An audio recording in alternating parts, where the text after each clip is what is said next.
Olá, tudo bem? Hoje a TVR TV Nossa Região está em Atibaia para conversar com o prefeito Saulo Pedroso. TVR, TV Nossa Região, um oferecimento. Armazém Cafona, tradição e qualidade. Há mais de 50 anos no mercado municipal. Estúdio Auge Produções, a sua marca no melhor estilo. Fábio Arou Estúdio Multimídia, vídeos sociais e corporativos, eventos e muito mais. Olá, prefeito, tudo bem? Tudo bem. Já foram 4 anos da primeira gestão. Sim. E agora 9 meses do segundo mandato. O que é mais fácil? Começar ou dar continuidade, tendo em vista novos projetos, expectativas? Olha, eu sou obrigado a dizer que dá continuidade, né? Porque geralmente quando você tem o início de um novo projeto político, de governo na cidade, você precisa primeiro fazer toda uma estruturação na prefeitura para que você consiga colocar em prática o teu plano de governo, aquilo que você validou com a sociedade no processo eleitoral. E quando você é reeleito, você tem toda essa questão administrativa já organizada e vai para um processo de reeleição apresentando um plano de governo com o pé no chão, diante do que o município tem capacidade de realizar. É claro que atendendo os anseios da população, mas com base numa realidade que você já conhece, porque você está dando continuidade no governo, né? E qual é o seu foco nessa segunda gestão? Olha, dar continuidade nos investimentos de infraestrutura, que eu acredito que tenha sido uma marca importante do primeiro governo. Esse segundo governo nosso está muito pautado na busca de novas oportunidades de negócio para a cidade, então gerar emprego e gerar renda, né? Uma cidade, ela cresce quando um governo ele é responsável, na parte administrativa, na parte política também, né? Faz a lição de casa na organização administrativa e proporciona novos negócios, porque isso muda o patamar socioeconômico da cidade, dá continuidade nos investimentos de infraestrutura, que é uma marca consolidada do nosso governo, e avançar significativamente na área da segurança pública, já que na educação a gente conseguiu também atingir aí um patamar muito interessante, né? Nós estamos hoje entre as 16 melhores do país na educação municipal e na saúde também. E assim, um pouquinho dos projetos que estão em andamento, tiveram alguns estudos e agora estão em andamento para serem finalizados. Aí. Eu acredito que esse segundo mandato também os grandes investimentos vão acontecer na cidade. Nós estamos buscando uma parceria público-privada para construir um estádio, para fazer a PPP, a parceria público-privada da iluminação pública, substituir todo o parque de iluminação da cidade a LED. Nós estamos conseguindo já, a prefeitura está aí na reta final de assinar um contrato de financiamento para 3 grandes obras importantes, a duplicação da Jerônimo de Camargo, desde a Dom Pedro ali, que é a entrada ali da região do Jardim dos Pinheiros, até a nova entrada da cidade, que nós estamos fazendo lá toda a revitalização dela. A drenagem e a canalização e o Parque Linear, né, é uma obra só. O Parque Linear é o acabamento da obra de infraestrutura do Córrego do Figueira, que começa ali no Jaraguá, no Paulista, e vai até o Rio Atibaia, ali na região do Estoril, e do Ana Pires, na região dos Cerejeiras, ali, que vai até o Caetetuba. Começa na Copacabana. A ideia é fazer todo um investimento de infraestrutura de drenagem. São 100 milhões de investimento. Tem um processo de revitalização da cidade que faz parte também é uma proposta desse nosso segundo mandato. A Lucas, nós vamos revitalizar ela, organizar o trânsito da Lucas, que hoje ele é intenso e confuso, né? Então nós precisamos fazer uma organização e vamos aproveitar para melhorar o aspecto da Lucas e os pontos, as áreas institucionais que a gente chama de praças, né? A ideia é que, através da Secretaria de Agricultura, aí, coordenada pelo Mário, a gente possa fazer um investimento pesado em paisagismo, em flores. A ideia é fazer um projeto de embelezamento da cidade. Isso melhorar. Já está acontecendo em alguns pontos. Nós já começamos. A gente anda por aí, a gente vê, inclusive, a questão da Cidade das Flores, realmente agora está sendo, né, a Cidade das Flores. É porque no primeiro mandato o esforço foi para buscar esse equilíbrio em termos de qualidade de vida no que diz respeito à infraestrutura, né? Prefeito, agora uma pergunta mais pessoal. Como é lidar com tudo isso? São 140 mil habitantes, uma cidade grande, Atibaia é uma cidade grande. E a sua família? Né? Conciliar a atenção, a esposa e 2 filhas que agora acabou de nascer. Como que é esse trabalho, essa conciliação? A família, ela entende, né? Porque hoje ser um agente público tá exposto, está à disposição da cidade, não tem hora para chegar, tem hora para sair de casa, mas não tem hora para chegar, né? Sai cedo e às vezes chega tarde. E aos finais de semana a gente faz o possível para estar perto da comunidade. Isso é bom, porque tá todo mundo junto, no final das contas vai sua família com você até a comunidade. Pois é. O bom é que a Simone gosta, as minhas filhas também, então a gente cria uma relação de amizade muito forte com as pessoas e aí acaba dando tudo certo. Ai, que bom. No próximo bloco, a população faz perguntas ao prefeito.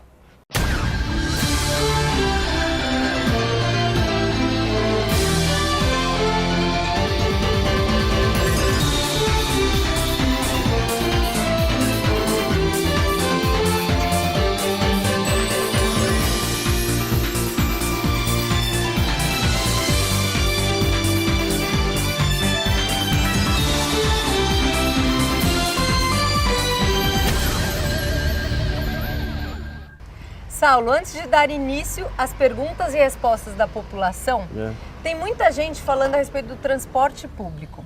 Sim. Né? É um tema aí em alta. E aí, muitas pessoas chegaram pra gente, a equipe da TV, e falou assim, essa empresa só tá aí porque o Saulo tem articulação política com o Edmir Chedid. Como é isso? Eles participaram, né, do processo licitatório, o processo foi aberto. Um processo emergencial que não precisava ter, a gente fala o ato público de fazer a apresentação de propostas, elas poderiam ser encaminhadas por e-mail, a análise ia acontecer pela comissão de licitações e aí o melhor valor para a cidade, desde que a empresa apresentasse toda a documentação necessária para a assinatura do contrato, o melhor valor de passagem, a tarifa mais barata, ela venceria o processo. Mas mesmo assim nós fizemos um chamamento público, como se fosse uma licitação mesmo, uma concorrência pública aberta, né? A regra do emergencial ela é mais, o processo ele é mais restrito, ele é mais curto, mas nós resolvemos, até por ser um tema delicado, fazer com todas as publicidades aí possíveis e imagináveis para não ter nenhum tipo de contestação. Inclusive, a empresa que estava trabalhando na cidade, ela buscou, através da justiça, aí, por 8 vezes, através de recursos, né, impetrados na justiça, reverter tudo aquilo que a gente praticou, né, mas todos os atos administrativos que nós fizemos no processo de contratação, eles foram endossados pelo judiciário. E a empresa ela participou e venceu o processo, apresentou toda a documentação. Por incrível que pareça, foi a única que apareceu.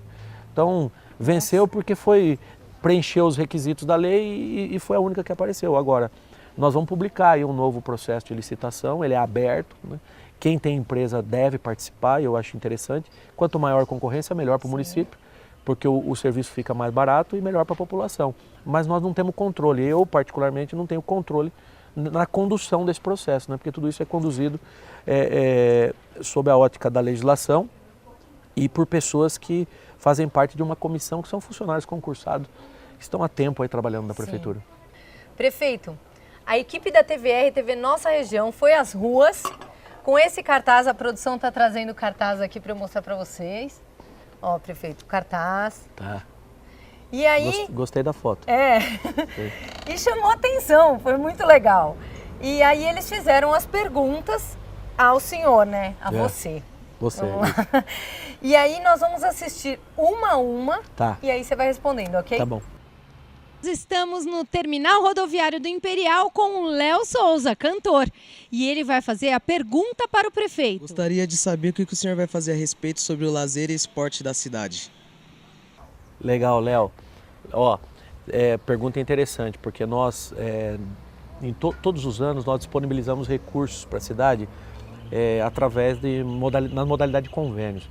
Então, os esportistas da cidade, os profissionais de cada modalidade do esporte, eles se organizam através de uma associação e a prefeitura faz um chamamento para que os interessados apresentem projetos que eles vão desenvolver na cidade. Nós fizemos aí mais de 3 milhões de reais de convênios em aporte. O interessante é que além de conseguir proporcionar à cidade diversas modalidades, são quase 19 modalidades esportivas que a gente consegue disponibilizar e dar vida para os espaços esportivos, Elefantão, os ginásios, Atibaia Jardim, Rolando Rolli, né? o ginásio lá dos Cerejeiros, perto das Casas Populares, na Copacabana, nós também geramos oportunidade, gera emprego e gera renda. porque é recurso público sendo aportado na cidade através dessas entidades, e aí essas entidades elas contratam profissionais também para poder desenvolver essas modalidades esportivas.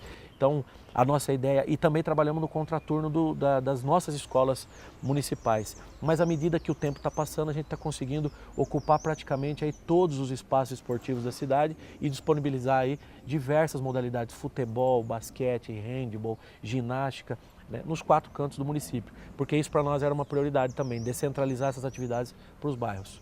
Eu queria saber do prefeito, dos médicos dos postos de saúde e do emprego para nós jovens sem experiência, que sem experiência não tem emprego, mas como que a gente tem emprego sem experiência? Legal. Ó, Jéssica, que pergunta extremamente importante também. Nós criamos uma coordenadoria de geração de emprego e renda justamente para fazer o trabalho de articulação entre o mercado privado, ou seja, qual é a demanda de mão de obra qualificada que a cidade precisa, para que a gente pudesse proporcionar curso. Desde quando a gente criou a coordenadoria e lançou o programa Capacitação, nós já formamos, já qualificamos 16 mil pessoas na cidade. E à medida que o tempo está passando, a gente está trabalhando para que outros equipamentos também possam ser disponibilizados. Mas só da prefeitura nós estamos falando de 4 equipamentos.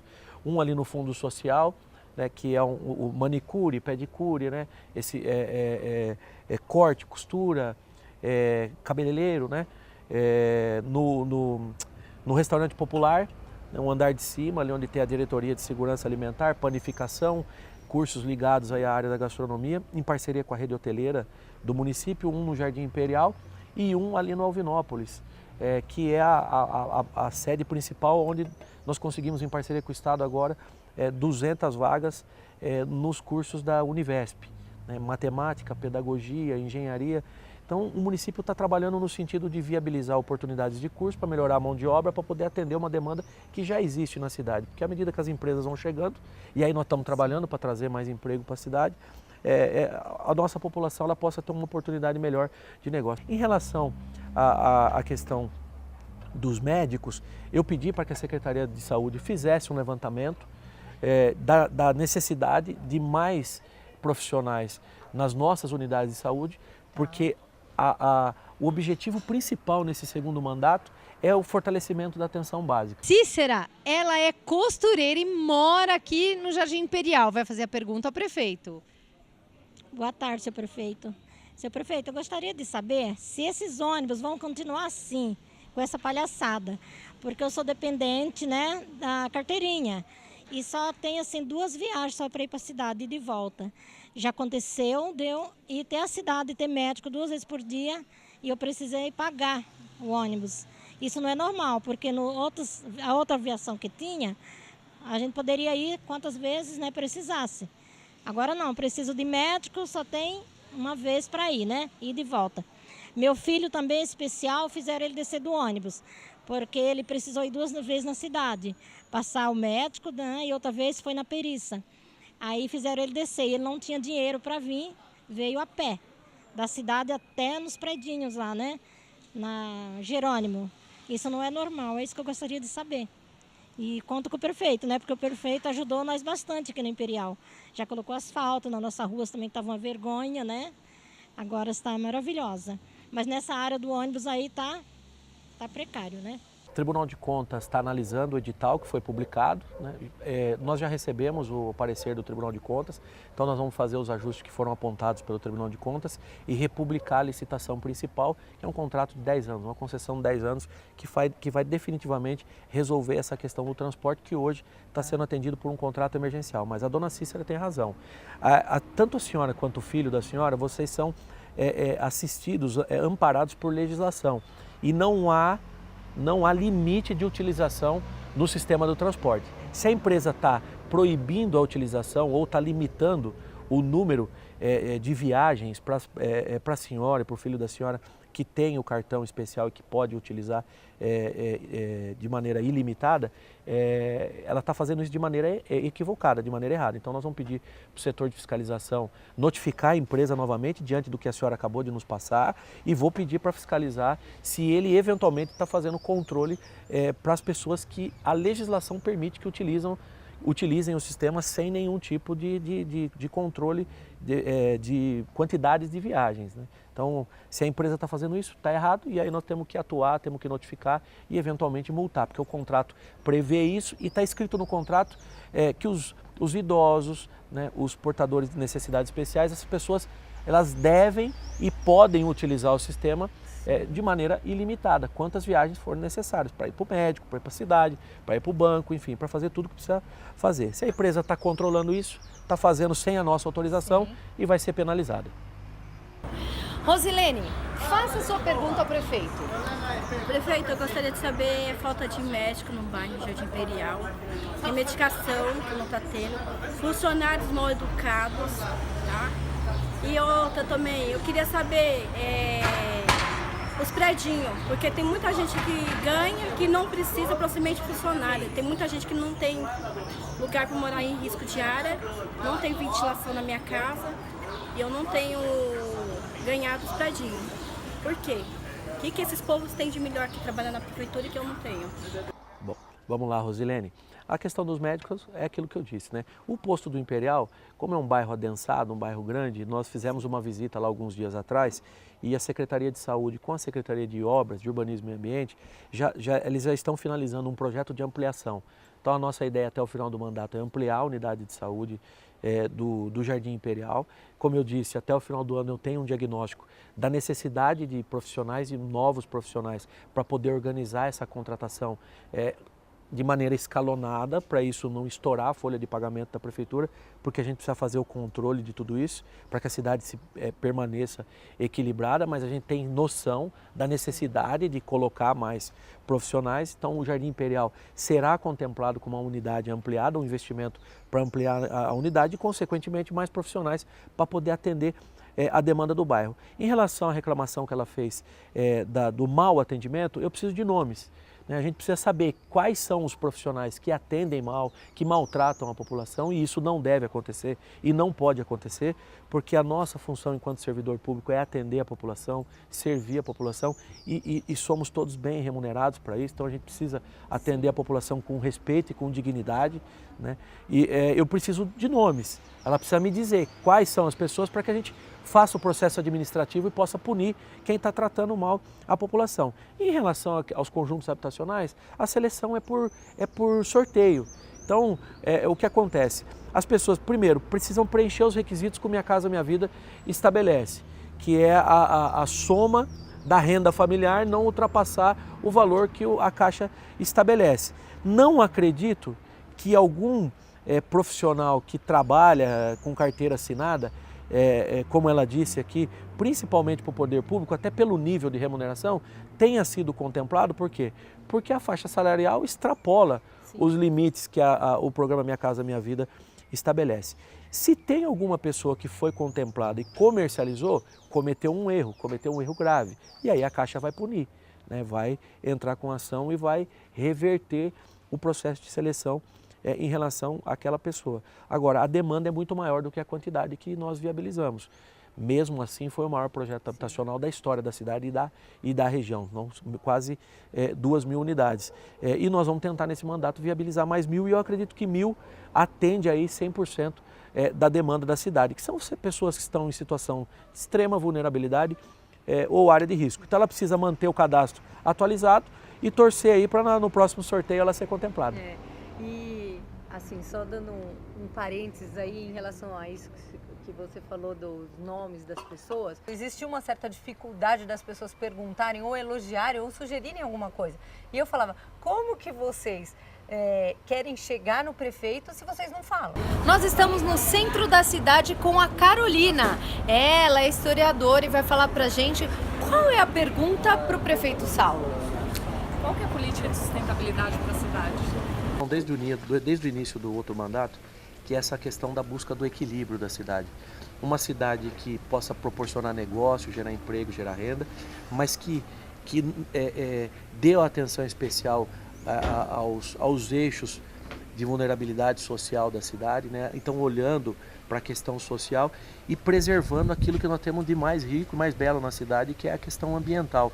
Então, a cidade que busca o equilíbrio, organizando a ocupação do solo através de legislação, proporcionando investimentos sem agredir a cidade, sem descaracterizar a cidade, buscando novas oportunidades de negócio, buscando a universalização de infraestrutura importante como saneamento. Sim. Nós fizemos uma PPP do esgoto, nós estamos fazendo uma obra que vai dobrar a nossa capacidade de abastecimento de água na cidade e o mais importante, as obras que a gente procura viabilizar são obras que mantêm e fortalecem a característica de uma cidade que precisa crescer, precisa se desenvolver, mas que é aconchegante, que é uma cidade do interior e que preserva a sua qualidade de vida, né? Então eu acho que essa visão de equilíbrio resume esse comportamento nosso que busca aí uma cidade equilibrada e sustentável. Tá, obrigada, prefeito. Ó, agora tem duas perguntas que são muito parecidas. Seria interessante até olhar, ouvir as duas perguntas e daí já responder tudo. Olá, prefeito Saulo, nós estamos no Jardim do Lago com a Regina Célia, que é dona de casa, e ela vai fazer a pergunta. Tudo bem, seu Saulo? Eu quero saber quando é que esse lago vai estar disponível, vai estar bonito, vai estar limpo, né? Porque ele está assoreado, está feio. Daqui a pouco começa as chuvas e vai começar vai ficar alagado. Bom, primeiramente a pergunta que não quer calar, né? Senhor prefeito, qual o conceito dele, qual o conhecimento dele em relação a crescimento desordenado, né? E também se há alguma lei de zoneamento aqui na cidade, zoneamento urbano, uma vez que estão crescendo aí vários prédios à torto e à direita e várias áreas de preservação permanente também, eu vejo que estão se desfazendo. Era para ser uma área de preservação, elas estão deixando de existir. Como isso? Queria saber se isso tem um preço. Qual que é esse preço? As duas perguntas são muito interessantes, né? A questão, tanto a Regina disse do lago, e ele também acabou falando aí do assoreamento, né, do lago. Nós já fizemos o desassoreamento no começo do mandato passado do Jardim do Lago e ele assoreou novamente. Todo mundo sabe que aquela região mudou de característica. Quando nós assumimos, Neo Paulista, Neo Jaraguá, o Jardim do Lago, tudo ali era terra, as ruas não tinham infraestrutura, então todas as vezes que a gente passava por um período de chuvas, o lago assoreava porque não tinha um sistema de drenagem funcionando. Agora nós fizemos os investimentos, resolvemos o problema de infraestrutura de drenagem, tanto no Jardim Paulista quanto no Jardim do Lago, no Jaraguá. Toda aquela região contribui na Bacia do Figueira, que eu citei aqui, onde nós estamos buscando um financiamento para finalizar, fazer o acabamento daquela bacia ali em termos de drenagem e infraestrutura. Uma obra dessa passa pelo processo de revitalização dos lagos, que nesse momento nós estamos trabalhando então em duas frentes. Primeiro, a solicitação de outorga no DAE.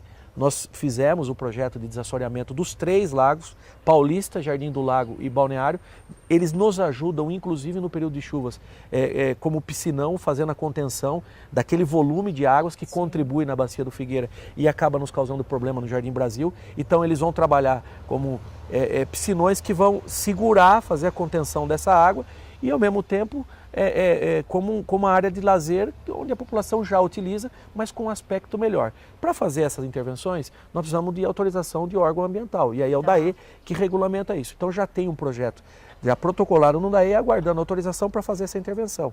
E no paralelo, nós vamos trabalhar para fazer a assinatura desse financiamento e aí poder utilizar esse recurso para fazer a revitalização e resolver o problema de drenagem. E aí muda o perfil, muda a característica de toda aquela região. Então a gente sabe da importância, já fizemos grandes investimentos ali, mas esse é o acabamento da obra, essa é a finalização do sistema de drenagem. Em relação à questão do ordenamento da cidade, as regras urbanísticas, no nosso governo a gente conseguiu definir muito bem isso. Algumas coisas vêm acontecendo porque pessoas aprovaram projetos com base numa legislação que foi aprovada em 2008, que causou uma série de problemas e inconsistências na cidade. Desconfigurou muito a região que deveria ser preservada. Então hoje nós temos uma lei específica de proteção da APA do Rio Atibaia, uma lei ambiental, um plano diretor de arborização que organiza e direciona essa ocupação, a compensação ambiental, regulamenta a supressão da vegetação e organiza a compensação ambiental, e tem uma lei de uso e ocupação do solo bem definida, onde é comércio, onde é residência, onde é área ambiental e nós não podemos agredir, né? Foi aquilo que eu disse na pergunta da sustentabilidade. Hoje a cidade tem uma definição clara de quais são os pontos que vão se desenvolver e com que características eles vão se desenvolver, buscando uma cidade mais forte economicamente, mas sem agredir a sua característica principal. Então há uma legislação clara. Ele falou de maneira muito subjetiva, ele não foi específico a que ponto isso aconteceu para poder dizer, olha, essa pessoa aí conseguiu autorização com base naquela lei que fizeram lá atrás, mas o que eu consigo afirmar com toda certeza é que nós resolvemos isso. E hoje a legislação que foi aprovada na nossa gestão e que nós proporcionamos à cidade, ela deixa muito claro quais são os eixos de desenvolvimento e quais são os pontos que nós temos que preservar, que são aqueles que todo mundo conhece. A Serra da Pedra Grande, né, o Parque do Itapetinga, o eixo do Rio Atibaia e os pontos de alagamento da cidade. E os pontos ambientais, Grota Funda, por exemplo. Então isso hoje está muito claro. Mas infelizmente nós passamos por um período aí de uma legislação muito esquisita, muito ruim, que era o antigo CURMA, né, o Código de Urbanismo e Ambiente, que desarranjou a cidade como um todo. Mas a gente está conseguindo. Aliás, fomos escolhidos para isso, né? Para poder organizar e colocar a cidade no rumo do desenvolvimento. Tá bom, prefeito. Muito obrigada pela atenção, por ter dado a satisfação à população. Imagina. E eu queria saber se você tem alguma coisa a colocar. Não, eu queria só parabenizar pelo trabalho, essa iniciativa de ir para as ruas, de conversar, né, de atiçar a população a se manifestar, a apertar o governo e também a forçar, a esclarecer as coisas que precisam ficar claras, né? E às vezes as pessoas não se interessam porque ficam ouvindo aí conversa de corredor e tal, e que não é verdade. Então a iniciativa é louvável, eu queria dizer que eu estou à disposição sempre que for convidado para poder conversar com vocês, conversar com a população, né? Parabenizar pelo sucesso da TV aí, que eu tenho acompanhado, e dizer que não só eu, mas toda a nossa equipe de secretários, de servidores da Prefeitura também está à disposição para poder participar aí dos programas e conversar com a população, está sempre bem próximo, falando um pouquinho da nossa cidade. Muito obrigada, prefeito. Obrigado pelos elogios. Em nome da equipe TVR, eu agradeço. E é isso aí. A TVR TV Nossa Região é o seu canal de informação. Acesse nosso site, inscreva-se no nosso canal no YouTube, curta nossa página no Facebook e siga-nos no Instagram. TVR, apoio, Zipilube, muito mais que uma troca de óleo. Alameda Lucas Nogueira Garcês, 2986, em Atibaia. Fábio Aron Estúdio Multimídia, vídeos sociais e corporativos, eventos e muito mais. Armazém Cafona, tradição e qualidade. Há mais de 50 anos no mercado municipal de Atibaia. 7 de Luca Coworking. Traga sua empresa para o conceito de compartilhamento. AVPlay Mídia Digital. A solução completa para sua rádio e TV interna.